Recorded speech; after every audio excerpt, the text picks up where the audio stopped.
Good evening. There was a great panel in this room before. We can still feel that energy, so we're going to capitalize on it. John Smith, I'm the Executive Director of Dudley Street Neighborhood Initiative, which is an initiative based right here in Boston, in the Roxbury, North Dorchester neighborhood. Happy to be here along with my fellow panelists. And I'm going to open by telling an anecdotal story. I have a friend who is a delivery driver for UPS. And, recently UPS got this huge raise. So I was joking with him that, oh yeah, now you're rich, now you're... So I said, tell me how you, because he always asks me about my work. And I'll tell him that we're involved in all these different conversations. And I said, so I was telling him, he said, John, you asked me like the other day, what do I think about the wealth disparity and stuff like that in Boston? And he said somebody had said to him, they were a little bit upset that they had such a huge raise for UPS. And he said, we never stopped working during the pandemic. So I want, one, for you to understand that. And then two, so I said, so yeah, tell me about how do you perceive wealth and climate and all the different things that we're working on? He said two interesting things.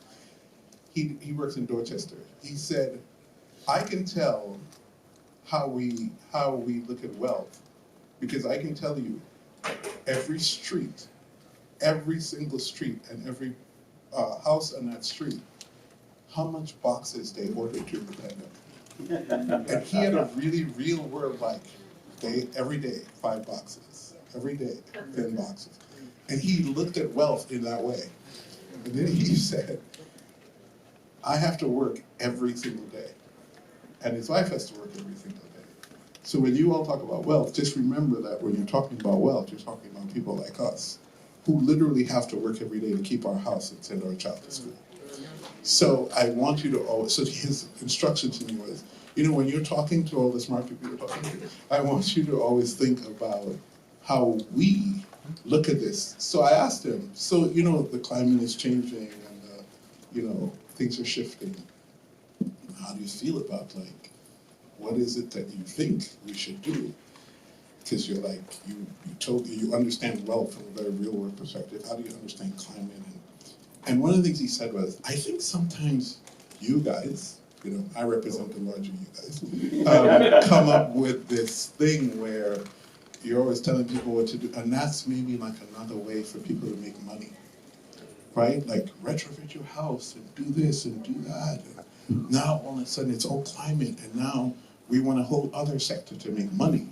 So we were talking about this as we were preparing, thinking about are some of these things as we're thinking about climate justice and the reality of climate change and all that. How is this translating to community? So we wanted to focus in this conversation like it's a very real thing. It's very hard. Things are changing. There is policy around it and all that, but there's also praxis. And how do we translate that into a community? So I say all that to introduce my great panelist friends here, who we met a couple times on Zoom. But just to say, I want them to introduce themselves, A, by saying who you are, what your organization is, what you do, and what's your relation here to Eugene. Oh, you have the mic. That's right. Can you all hear me now? Or should that's good? Okay. Well, hi everyone. My name is Isaac Baker.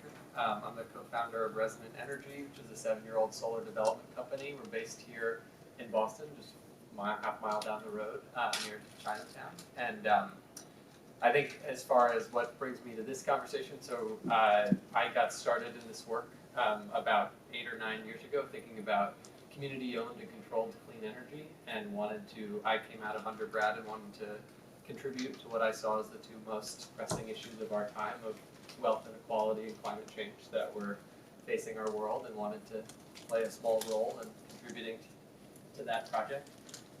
So Resonant Energy, we founded a few years ago with a group of friends to figure out how we could contribute to community-owned and controlled and led processes around clean energy development. And solar has been one of the fastest growing job sectors in the US over the last little bit. Wind is now getting up there. But anyway, so it's a very fast growing sector. There's a lot of opportunity. And there's a lot of ways in which solar is falling along, has been falling along the same lines of wealth distribution, income inequality, redlining, credit scores, whatever. It's just sort of like yet another thing that kind of gets overlaid on top of our housing and other issues that we have in society. So the project was to figure out how do we get out ahead of that, and in the early years of this transition, have this not follow the same model as housing, the same model as tech, but figure out how do we have this be actually something that can democratize and create benefits for communities. So that is the work we have been trying to do for the last few years. We develop solar projects for primarily nonprofits and affordable housing. So we've done 1/3 of all the house of worship projects in Massachusetts. We've done the vast majority of affordable housing solar projects that's getting put up over the state, and then lots of other things in between. So I'll pause there, but that's what brings me to this conversation. And as UGMA has been thinking about that, we've been working with many members of the UGMA community and thinking about clean energy across the city. Okay, so yes, my name is Gregory King. I'm the Managing Director of TSK Energy Solutions. We're a Black-owned consultancy and project developer. So I wear a number of different hats. I'm a subject matter expert in high-performance buildings and renewable energy. I'm also a policy advocate, working at the intersection of environmental justice and policy. And also I'm the current acting president for the Boston Community Solar Cooperative, which is a new initiative by members of the community to create what I call Community Solar 2.0, which is an environment where actual members own the solar array. The money we earn from generating electricity is passed through the co-op to members as passive income in an effort to try to address the wealth gap. I'm the author of the part of the Massachusetts Climate Bill that created the Workforce Equity Program in Massachusetts, which is a new initiative with a minimum of $12 million a year to train, support workforce development for minority and women-owned businesses, as well as BIPOC workers. And I am intimately involved in efforts at state level to try to ensure that the monies that are being put forward through the Inflation Reduction Act and the bipartisan infrastructure bill actually reaches our communities. I mean, the reality is when we're having a conversation about race, climate, and equity is that we live in a racist society with systems that have been built to prevent change, and that the climate crisis is real. It's going to take a lot of capital to solve. In fact, the McKinsey folks say it's going to take $265 trillion. That's with a T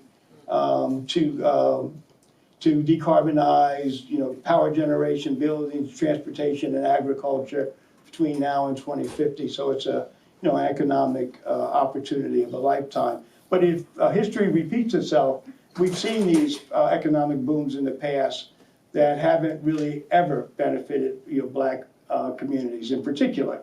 And so a lot of my work is trying to see how do we build more muscle. And this was something that I had a conversation with earlier this afternoon about muscle being a reality. Building muscle requires something to be broken down, because your muscle get broken down when you're exercising and you have to rebuild. And so I think we do need to recognize that in order for particularly Black and minority underrepresented communities to actually take advantage of the investments that are going to be made, we're going to have to build some muscle. Thanks, Greg. And I want to stay with you for a while because it's interesting you've done this from the policy side and then the implementation side. Yep. And then thinking about the whole climate change conversation can be really politicized. Yep. And it can be really difficult sometimes, right? Yep. How do you bridge that gap? And what's the most important thing for us to know about climate? And the impacts. Yeah, well, I think the most important thing we need to know about climate is that in order to change the trajectory on as far as greenhouse gas emissions, we got to get off of fossil fuels. That means, literally we have to change the way we heat and cool our homes.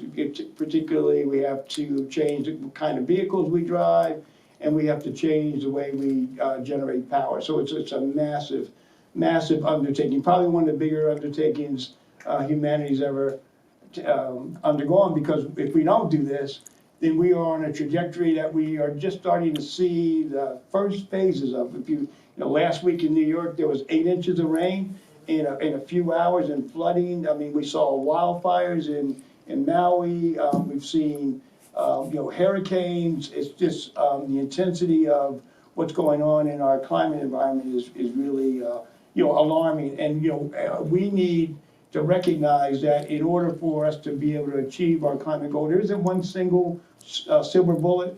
We're going to need every possible solution that we can. It needs to be a more integrated approach. And one of the challenges we have around policy is that a lot of our clean energy policies in particular have been built in silos. So we have a solar program, we have an energy efficiency program. You can't decarbonize your way to zero.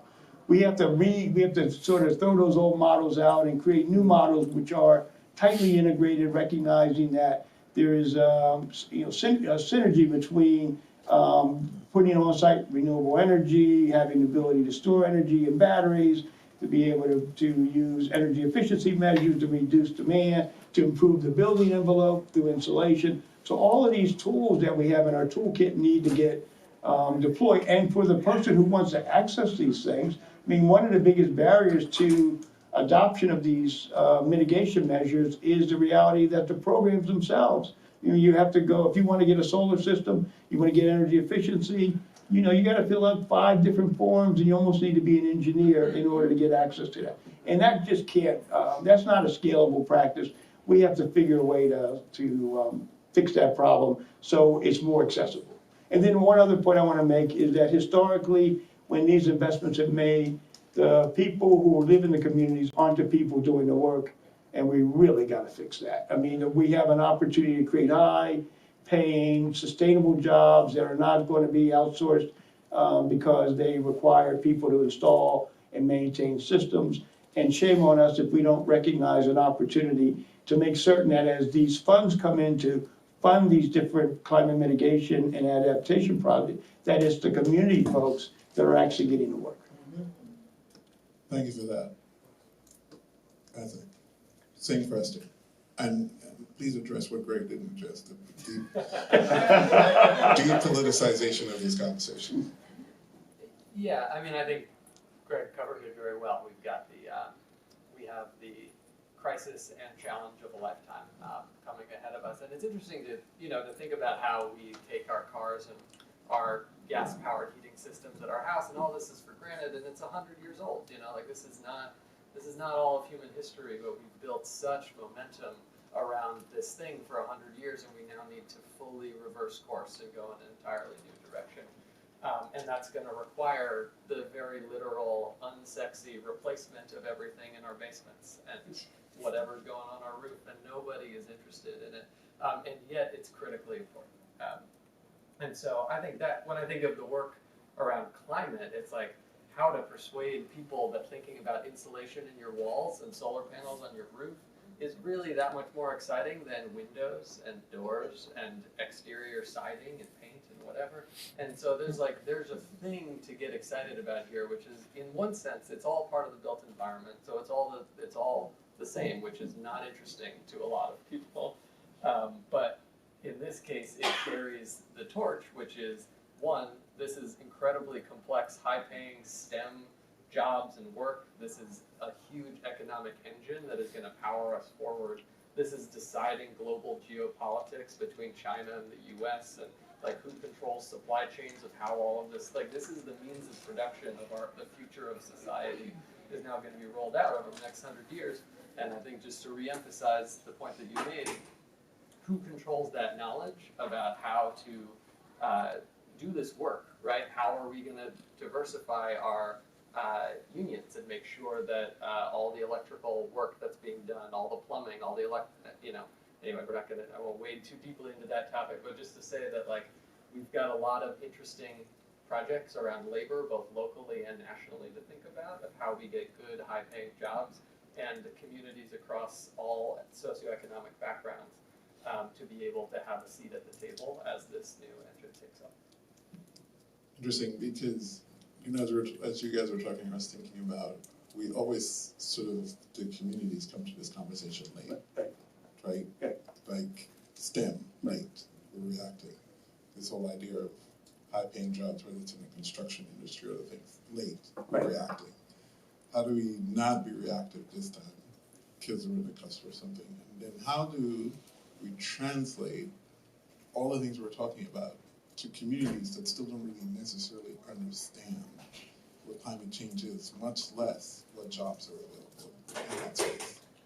Yeah, I mean, that's, certainly, a challenge. I mean, community first is, really an important thing that we have to enable, but we have to unpack a lot of layers, in order to get there. I mean, one of the things is we kind of think holistically about the challenges. So we know we have capital being either through tax credits or grant money coming from the federal government. And we know that those funds are allegedly, or at least earmarked for underserved communities. The reality is that the systems that are in place for people to apply for grants and for to manage grants and to be able to attract those investments, are absolutely broken. Like I can tell you, the EPA has maybe $100 billion in funding from the IRA. However, a good number of the grants that they are offering, the only eligible applicant is a state, local, or tribal government. That means, and yet the grant says we want you to partner with communities. So what happens?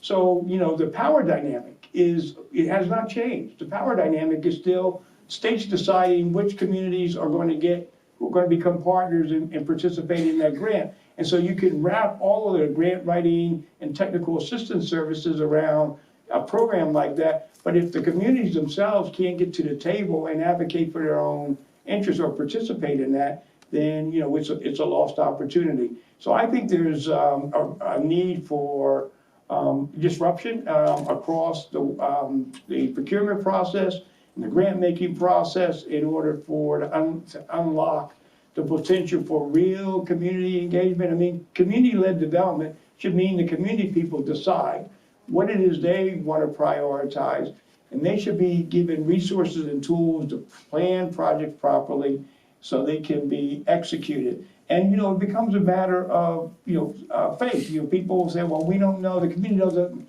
understand all this stuff. Well, let's just like financial literacy, we need to make sure that as we think about our planning process, we integrate innovation and education in the planning process. So while we're talking about the project, we're educating the community about some of the significant trade-offs you have when you're talking about solving complex problems. We shouldn't continue to just assume that this top-down approach of solving problems is going to work. We need a bottom-up approach that, again, is holistic and that is inclusive. And until we do that, community voices are going to continue to be marginalized and minimized.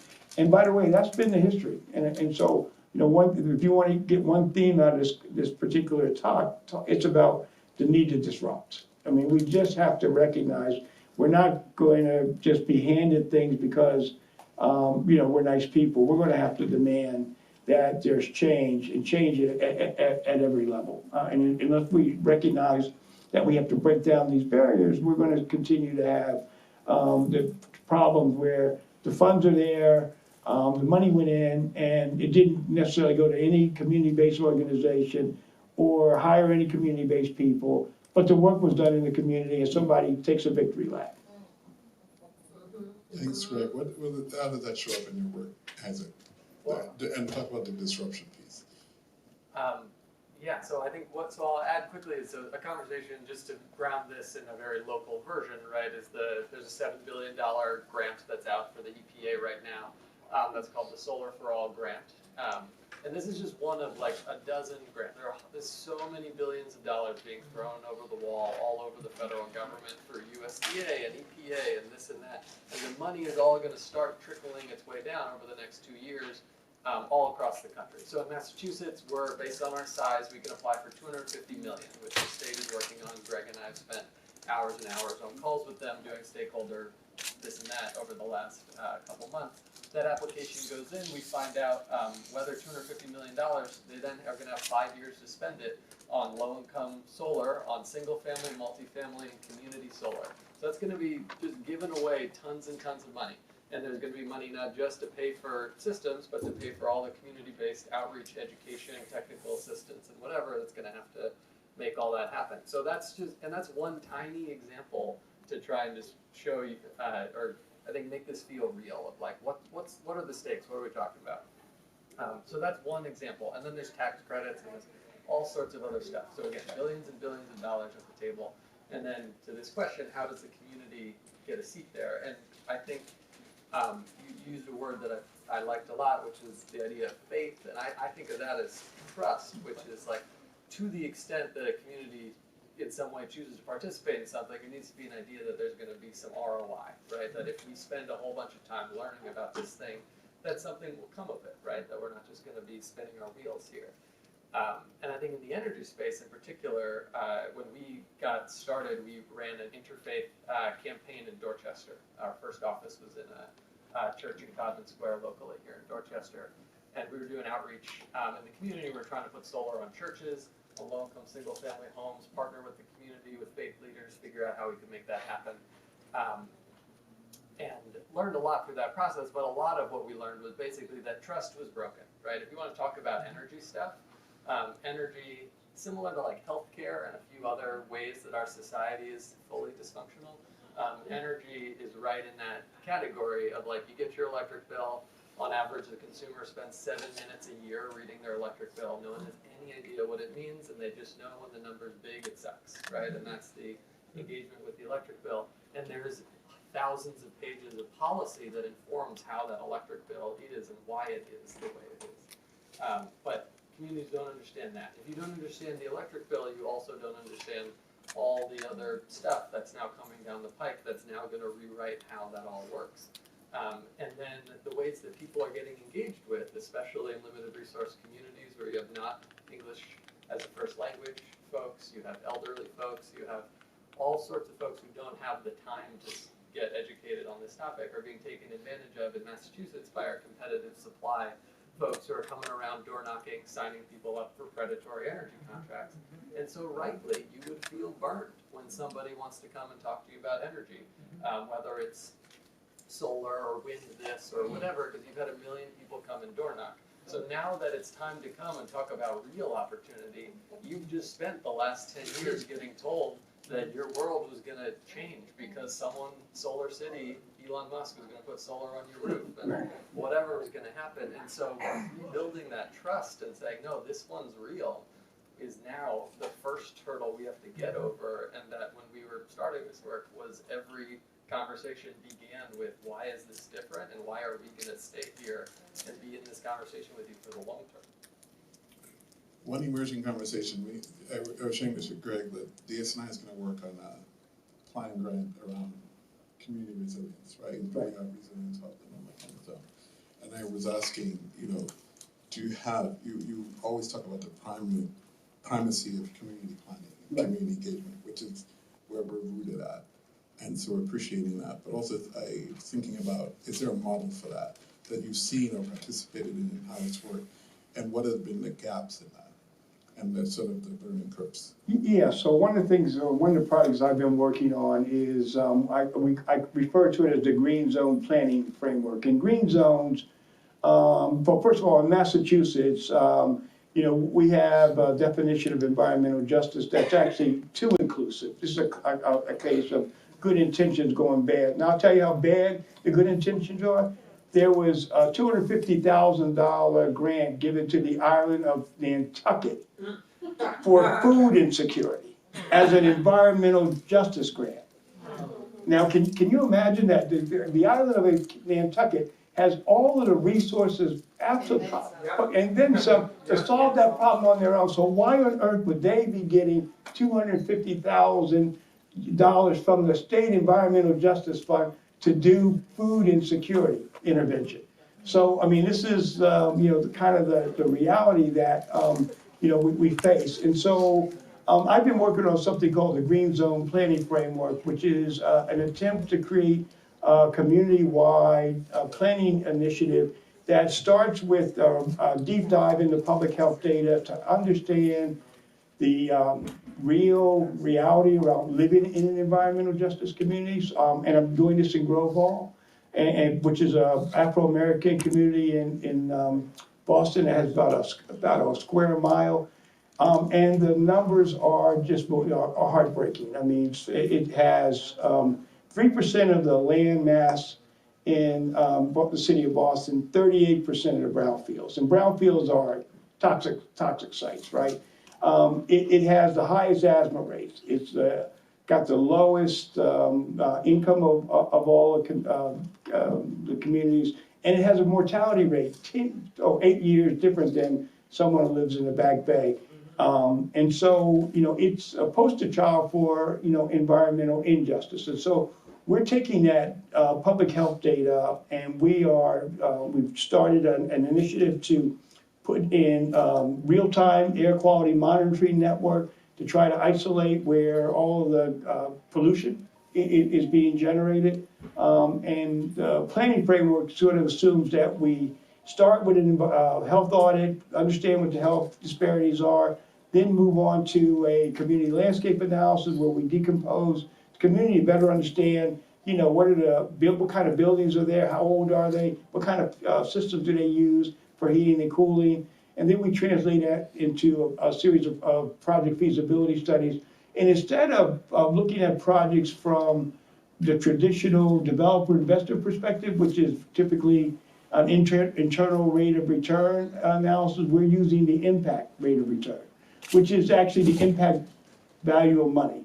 And we're using a methodology that was developed by Howard Buffett at Columbia University to actually help quantify that if we do a community solar project, or we decarbonize a triple decker, or if we implement white or green roofs to mitigate heat islands, which one of those projects is going to have the best outcome when it comes to greenhouse gas emissions reduction? And so doing something like that and integrating into a community-wide master plan is the kind of rigor that we need in order to help social impact investors understand that if they do invest, for impact, there's a way we can quantify those outcomes. Thank you.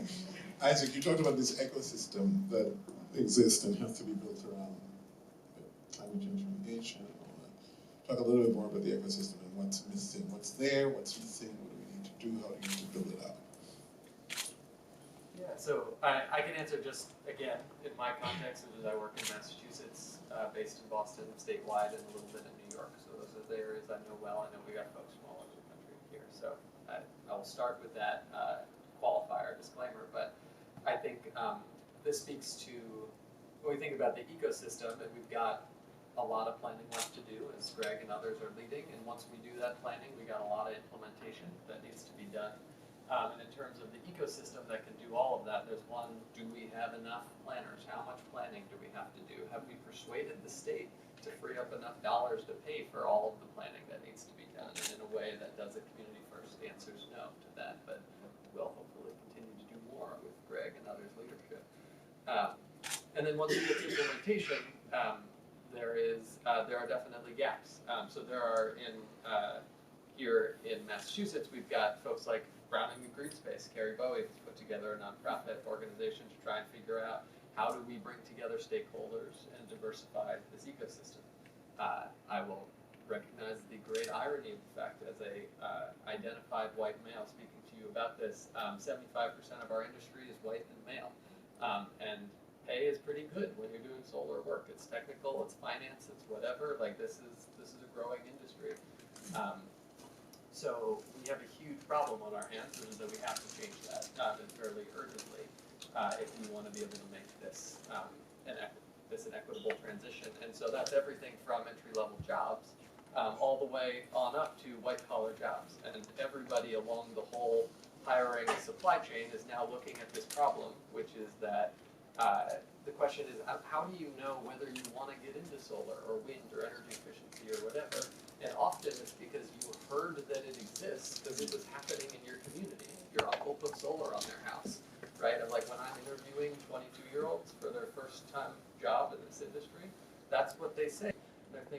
I saw this job and I thought I'd apply to it. And I had some touch point in my life that let me know that this was a thing I might even be remotely interested in. And so if clean energy, if energy efficiency, if all this stuff isn't happening in people's communities, as they say from the academic world, where we're seeding projects, where this stuff is happening for the first time, people have no exposure to it. They're then not getting in line to think about how do they start in that workforce transition and pipeline. So the whole industry is trying to think about, from the Madison Park, our local technical high schools, on up to the university level, what are the interventions we can make, especially at the early stage, and then create enough entry-level jobs where there is a landing place once people come out of that. And it's a challenge the farther you move up, because we're 5-10 years behind at least on doing this work. So now you have, if I put out senior project manager as a thing that we need to hire lots of to build solar projects, right? It will be a like 90% white male applicant base. And that's with significant efforts on trying to diversify the pipeline of applicants for that type of job. So we've got our work cut out for us to make sure that the future senior project managers, or whatever it is, are not just white men in this industry, and trying to figure out how we can stitch together all the different groups that are doing this work. Greg? Yeah, and so we have I think we have a lot of barriers, right? We have a lot of barriers to take full advantage of this energy system transition as an economic development opportunity for black communities and BIPOC communities in general. And so one of the things I'm curious about, since we have audience here from other parts of the country, is what kind of barriers are you seeing in your spaces that you think need to be addressed in order to unleash the potential of the energy transition as an economic development? I mean, I'll start with one that I see, that actually the programs themselves are a barrier, right? Because of the complexity of applying and qualifying and then having to file tax returns and all kinds of stuff. So we have a lot of administrative barriers. But I'm curious, does anyone want to offer a barrier or two that they are seeing in their environment? How y'all doing? My name is Amias. I'm with the Dorchester Art Project in the Boston Center of Community Ownership. So one of the barriers that I see in my community is definitely ownership. I'm gonna just stop right there. That's really it.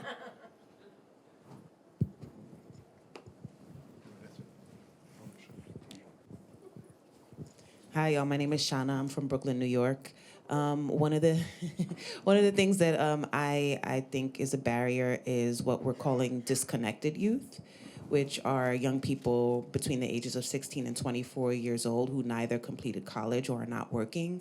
And so when you talk about the STEM skill set, there needs to be that gap, that knowledge base gap bridged in order for them to enter into the field.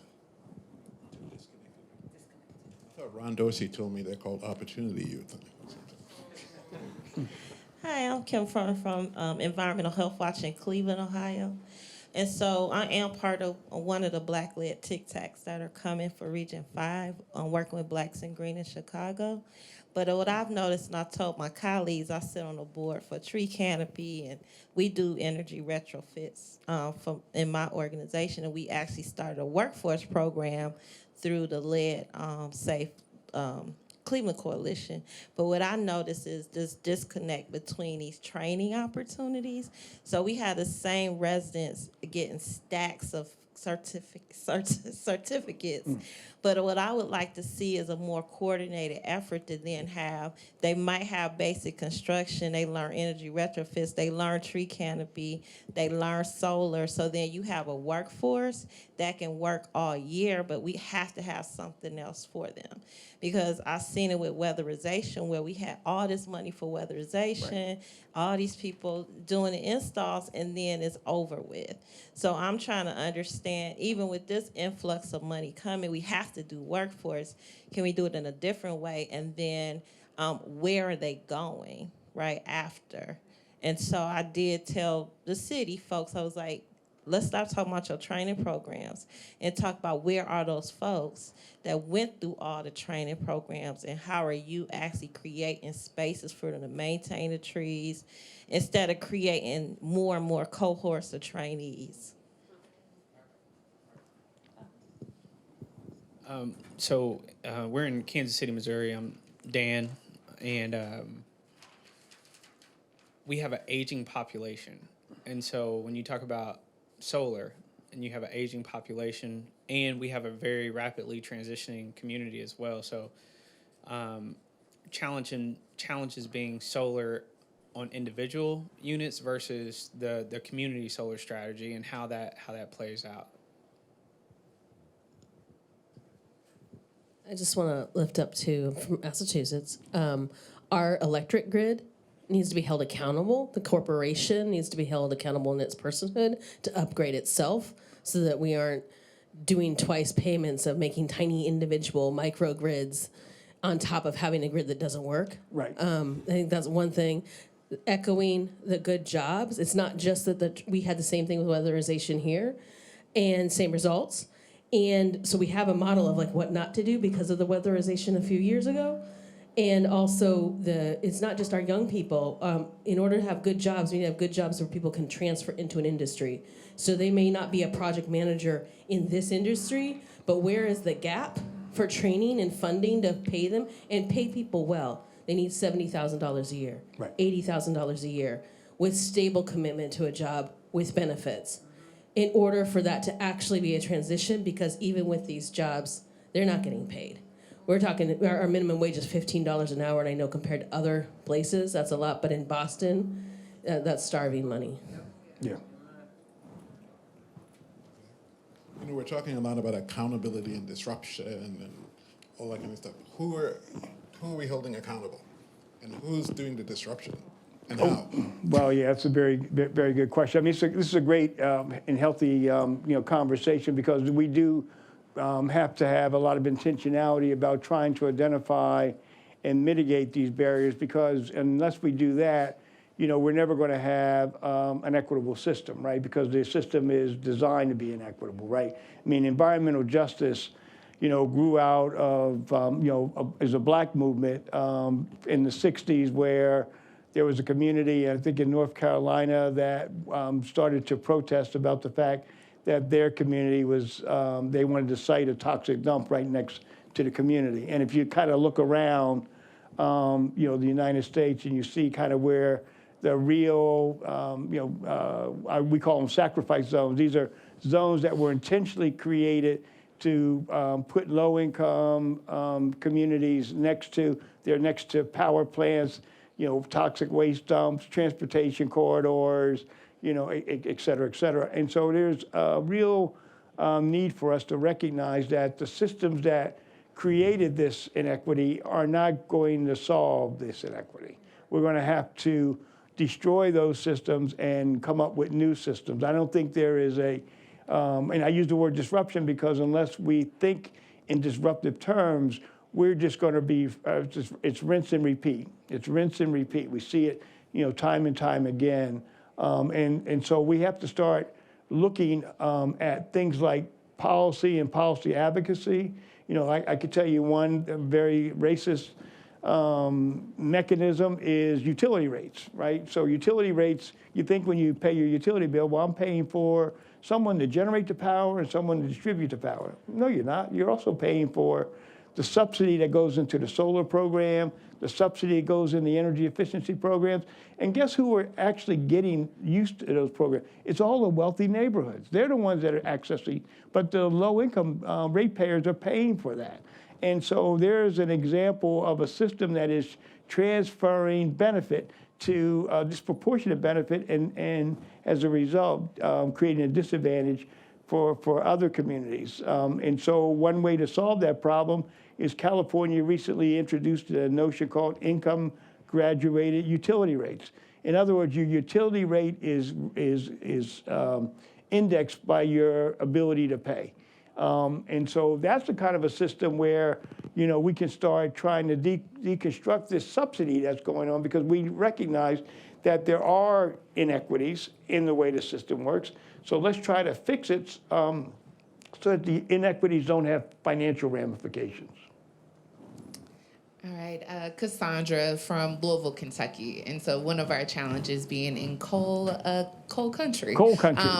And the legacy and the pride that's in the coal miners and their families, and the fear of shifting to more solar energy is very real. And so being in Louisville, Kentucky, which is much different politically compared to the rest of the state, at times there's a challenge because we're having these conversations in Louisville in different pockets throughout Kentucky, but as a whole, there is definitely a tie to the traditional, and so that's a challenge. And there's also a challenge around like our state government being supportive of these different policy changes and funding the work that is happening across the state with organizers that are trying to push for something different. Yeah, you know, one thing that I continue to scratch my head every day I wake up is how climate change can be political. I mean, how is it a partisan issue if we're, you know, if we don't fix our planet, where else do you live? You know, so, you know, it is just absolutely mind-boggling that we would be, given everything that's going on this year alone, that anyone would deny that climate change is happening and that man's carbon. I mean, it just makes no sense that there isn't going to be a side effect for dumping as much CO2 in the atmosphere. We cut down trees and we pump a bunch of CO2 in the atmosphere and we expect the planet not to change. And it's changing for the worse, people. I mean, and, you know, so and guess who's going to be, just like the pandemic, who were the first communities to get impacted by the pandemic? It was the BIPOC community. And it's the same thing with climate change. We're gonna have the same dynamic where, you know, we're going to be the communities that are going to experience the flooding. We're going to have the challenges of rebuilding our community because, you know, of flood insurance policies and other things. So we have all of these, you know, institutional practices that tend to, you know, make it more challenging and difficult for, you know, BIPOC communities to become resilient. So if we talk about resiliency, we really have to think about how do we get to the root causes of why we're not resilient today, right? And it's all integrated into this very complex, very effective system of racism. And until we can, you know, that's this 800-pound gorilla that we have to tackle. And we cannot allow our politicians to take a pass on this by doing diversity or equity or energy justice by press release. I mean, if I had a nickel for every sentence I heard about the equitable, clean, and just transition since the, you know, Black Lives Matter movement, we've seen a lot of lip service out there and a lot of, you know, yes, we're doing this. But you think about even after the George Floyd incident, there were all these corporations all of a sudden saying we're going to put all this money in. Has anyone seen any of this money? I haven't.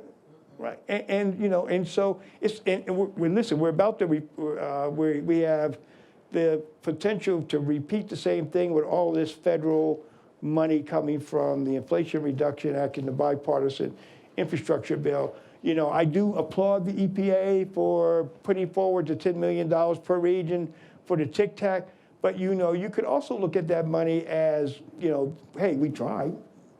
Right?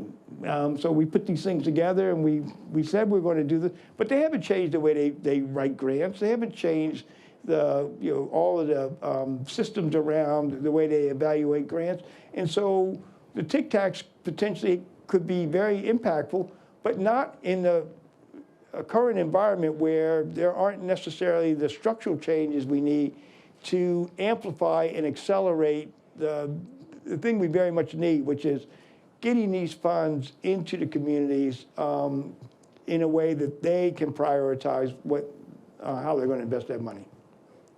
Yes, sir. Yeah, Avery Ebron, Atlanta, Georgia. Thank you. One barrier or challenge that I've come across with solar in Atlanta, as we all know, there's significant displacement taking place.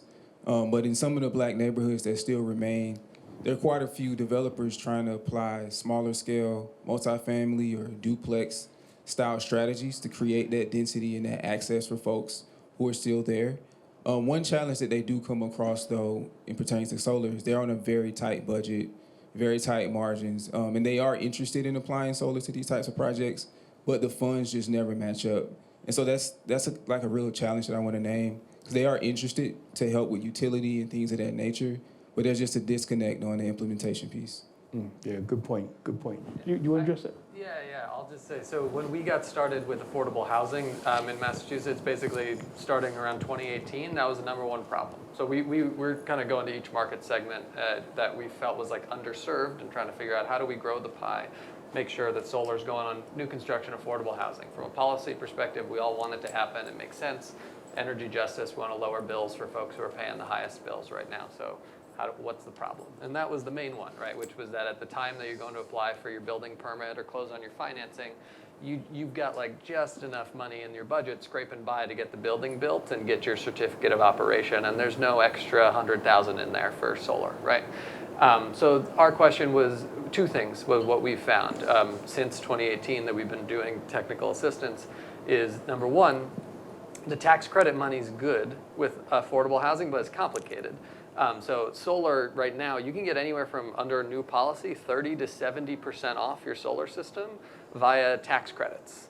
And 70% is a lot of money off of a system, right? If you can get $70,000 back, that makes it work pretty well. But it's complicated because you got to still got to come up with 100,000. You got to get it back. You got to sell the tax credit or monetize it some way.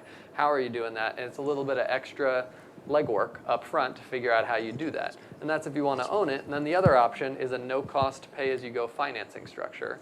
And nobody was offering that. It's called a power purchase agreement, which has been what has made solar work in the residential single-family space, where you need a loan or some dedicated source of capital. Because when you put solar up, you're buying 25 years worth of electricity all at once, effectively. And if you just plug into the utility, you don't have to do that. You just plug in and pay as you go. So you need access to dedicated financing. So figuring out, is there a leasing structure that some companies are willing to provide? And I'll just say small scale, like 3 to 4 unit housing is a really hard market to underwrite. And the solar industry does not like offering contracts to that segment because it's not a big rental developer. Maybe they're condo units, like you're dealing with a condo association. So like we have the same problem in Boston with the triple decker, basically, which is like the triple decker is with an absentee landlord who's in Florida, or even a owner who's in the first unit. Those are the hardest market to serve, without question. Whereas our affordable housing are a little bit more stable. So we're seeing some progress, but those have been the two things we figured out. We're running out of time. We're like at 4 minutes. Thank you for raising it. Yeah, but we have one more question. Sure. Damian Goodman, South Central Los Angeles Crenshaw Community. Problem, those who finance the acquisition of land, the process that you have to go through to finance the building of land, and those that finance the clean energy solutions are all 3 different entities with 3 different processes. We're trying to dive deep into this space, and I've said it everywhere, like who just has the toolkit, who's got the book, where the mission aligned. I'm not trying to share it with everybody because, quite frankly, we know there are going to be groups that are like that Nantucket situation. But at the very least, we need to figure out how to go through this process. And I've been in a lot of spaces since IRA was passed, and I'm not really finding a lot of people that have that answer as to who are those that are going to help communities like ours, the communities that are represented in this room, to be able to access these funds. And I'm very fearful that what you've said will likely may occur is likely to occur in the absence of that dedicated, focused infrastructure that is needed just for us and the groups and the efforts that we're leading. Great. I'll say one thing very quickly, just as the takeaway that I think relates to this and relates to workforce and a few of the things we talked about, which is that we've got a lot of things that we got to build. But one of the things is that across every community, I signed up, right, to do this entrepreneurial track. We now are managing 25 staff who are doing this, and it has been 7 years of a lot of blood, sweat, and tears and not making very much money to make this thing happen. And I say that because it's really hard, but to have that dedicated knowledge in communities is really important. And we were like, this is the work we want to do. We're going to give our 20s to this project, which is what myself and my co-founders and our whole team has now done to figure that out.